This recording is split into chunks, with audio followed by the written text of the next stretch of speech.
we are joined on the show by a very, very special guest, man. He is no stranger to the Morning Shack. You would have seen him running for Auckland Mayor once upon a time, and now he's here to talk all to us about the elections and the politics, right? We've got Efeso Collins in the house. Let's go! That's always a vibe when the bro comes on. I'm not going to lie. It is always a good time, man. How you been, bro? Yeah, I'm really good, thanks. Sorry about my yucky voice at the moment. I thought it was Barry White starting out.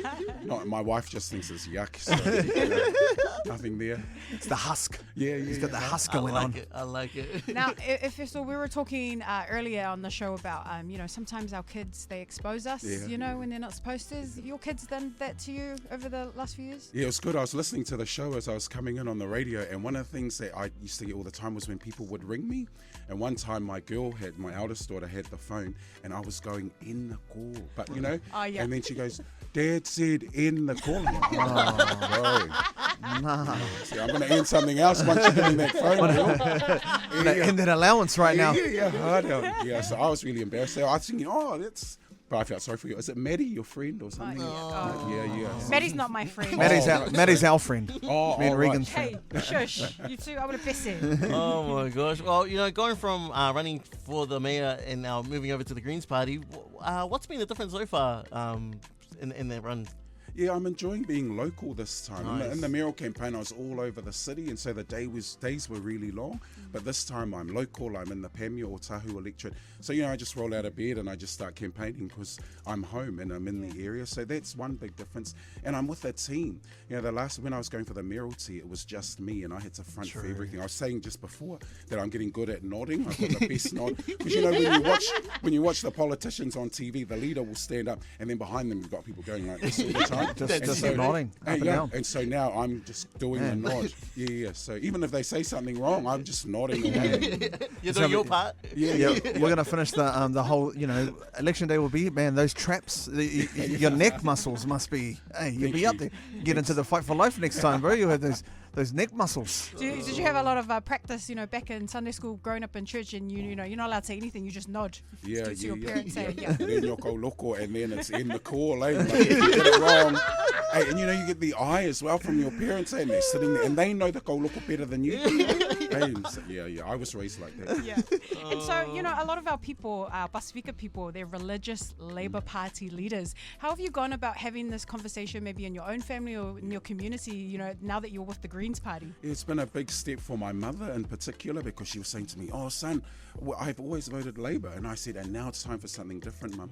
And so she's been cool. She's been kind of warming up to the whole idea. But I think what's been really awesome is that our young people in particular are more open to the conversations, because they're open to things like climate change, overcoming inequality and that kind of stuff. And so those discussions have been a little bit easier. But when we're going to church and in the community, everyone wants to know, the first question is, when I'm knocking on people's doors, the first question is, why did you leave Labour? And so it's been good to have that discussion, because what I say to people is, well, the Greens is the real Labour. Hey, we're doing really big things, really wanting to overcome inequality, income inequality and stuff like that, and pushing people. Even things like the amnesty, all of that stuff that sits well with the Greens. And so it's been a good conversation. I think over time we'll probably see a bit of a movement in that direction. It's election time. We're days away from the New Zealand elections. What are some top priorities for those of us who don't already know for the Green Party this year? Yeah, big things for us. Definitely climate action and making sure that we're doing enough to reduce our emissions. Things like catching the bus, walking, cycling. We're really interested in how we build a community that's going to be resilient when it comes to the climate. The other thing we're really key on is overcoming inequality. Now, often we talk about how our people out this way earn a lot less. In this electorate where I'm standing, 70% of people are renters. So very few people own their own houses, and we've got the highest number of renters in the whole country, and so it's important that renters have rights. Rents go up all the time, and the fact that you have one of the most expensive places to rent is actually in Manukau. And what that shows us is it's cheaper to rent in some parts of the shore than it is in Manukau. And so people are buying up houses using that as some kind of money-making thing, so that they charge you and me big rent. So I know you're not a Southsider, and I've forgiven you. Oh, wow. I just thought I'd Thank you. Wow. That's what politicians do, when you find something and sneak in a little dig. But I just think that those are some of the key issues, and we're wanting to put a cap on rents, which means that you can't lift rents by more than 3% per year. So really give people some rights. Yeah. Officer, what's something like moving from Labour over to the Greens for yourself? What's something that in the Greens policy that you're a bit like, wow, like now that you're there, you take interest with it now? You know what I mean? Yeah, I've always taken interest in wealth, a wealth tax. Yes. So the Labour said no to the wealth tax straight away. We wanted a wealth tax. And just to really try and explain it as simply as possible, if we introduce a wealth tax to less than 1% of people, that's going to bring in around $12 billion. What that does is we don't need the unemployment benefit anymore. We've got an income guarantee. That means anyone, student or otherwise, gets $385. But the government, well, the Labour Party said no. So me coming over to the Greens, I was saying, I thought that's what you guys were fighting for, but it's not what you're fighting for. And so we've taken a really strong position on it. Why do you think that the big Labour and National kind of don't want to do that? Because they're scared. Hey, they're scared. We're often chasing that middle vote, like, oh, we don't want to scare too many Parangis out there. And what we've got to do is make sure that we've got a fair system that's for everybody.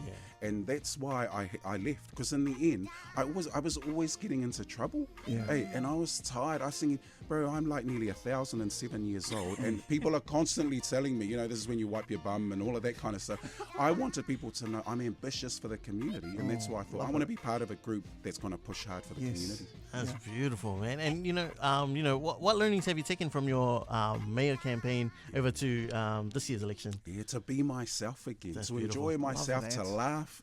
Hey, I remember during the campaign it was big, and I was getting yelled at.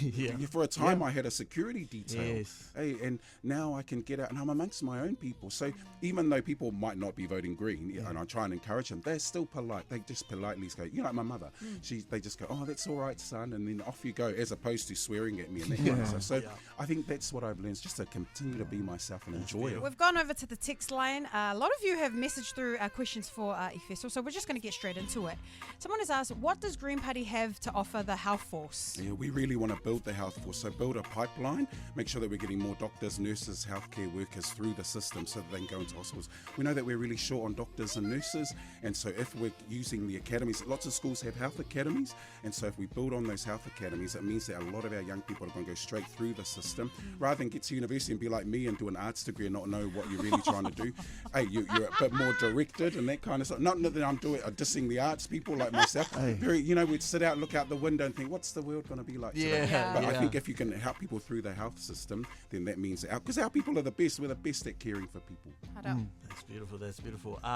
Also, someone, there's a bit of a controversial text here, but someone's text on through. The Greens just want to make us a socialist society. No, thank you to the tax wealth. The wealth tax. Sorry.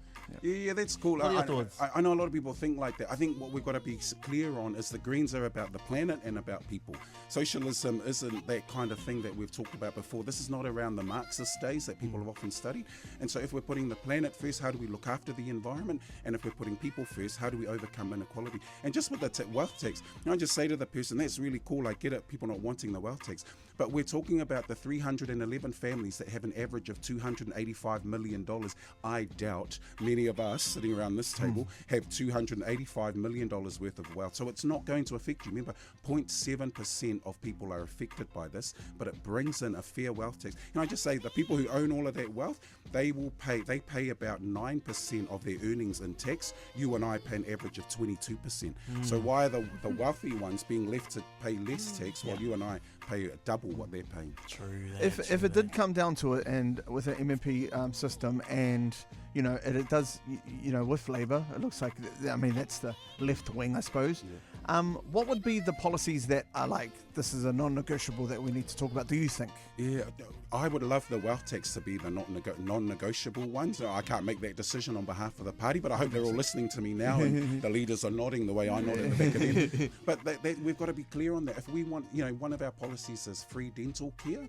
If we're going to pay for all of that is coming out of the wealth tax. And so I want, from cradle to the grave, you've got free dental care. We know that a lot of our people, nearly half of our people, don't go to the dentist because it's too expensive. So we can have all of those things if we just even out the tax-paying component of what we're getting. When you said that, why did you stare at me, officer? And my teeth? Because your teeth are beautiful. Oh, And what I thank can you. see, yeah, and there's Beautiful someone who smile. obviously can afford to go to the dentist. No, I can't. I haven't Oh. gone. That's why. 'Cause it's too expensive. Party vote green. There we go. And just last thing before we wrap everything up, trying to get people to vote last time was a bit harder. What are some advice in terms of going forward to make things a lot more easier? Do you feel like it's a bit more easier to vote this time, or? It's always easy to vote. It's just getting there, making sure you're registered. We're here where I'm standing in South and East Auckland. Only 67% of people vote. So that's like thousands of people who've missed out. This is your chance to say, yeah, I want free dental care, or I don't want free dental care, whichever way you turn. This is your chance to say that, to talk to vote with your values. Vote for the people who you think are going to represent me, and that's what you really want to do. And often people feel like, oh, it doesn't affect me. I don't feel like I can change anything. You can change a whole series of things by voting. All you got to do, you can start voting from Monday right up till the following Saturday. You just go into a local church or school, just say, this is my name, this is where I live, and you've got the ballot paper. Real easy. That won't take you more than 5 minutes. We always Appreciate that, love man. having you on, so it's just you're part of us. So thank you so much for your time and your energy as well, eh? Sure. Thanks Oh. for having me. And Cheers, nice to meet Efeso. you too, Gabby. So I nice see to meet you. This is the cool person of Thank the you. team. They're so mean to me. Oh, Efeso. wow. All right, changing my vote now. Party vote just changed for Appreciate lies, for absolute You got my lies. vote from Central, all right? Yes, you are. Okay.